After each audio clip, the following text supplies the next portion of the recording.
Tengok ni guys, Hyundai Stargazer di segmen MPV yang confirm akan masuk ke Malaysia hujung tahun ni. Jom kita tengok.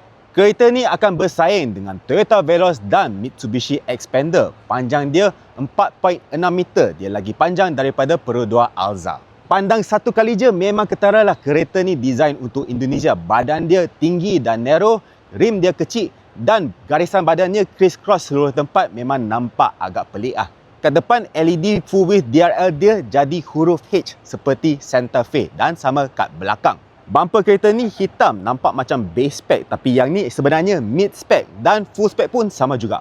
Dashboard kereta ni copy sikit Hyundai Ioniq 6 dan memang obvious lah kereta ni design untuk budget. Nampak macam ada stitching tapi ini semua hard plastik. Tapi dia punya tag boleh kira not bad lah. Ada skrin besar untuk meter dan touch screen dan boleh dapat wireless charger lagi. Dan untuk safety boleh dapat 6 airbags dan full level 2 ADAS. Kereta 7-seater dengan ADAS kan bagus? Proton. Sorry. Stargazer ada 7 ataupun 6 tempat duduk. Yang ni ada captain's chairs dengan armrest dan dia ada major pop-up, 2 USB-C port dan blower aircon kat atas.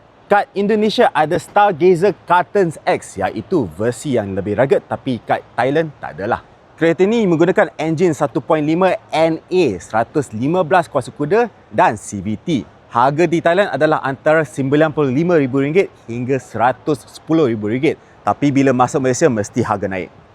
So itulah Hyundai Stargazer. Korang akan beli tak bila masuk Malaysia? Tulis kat bawah.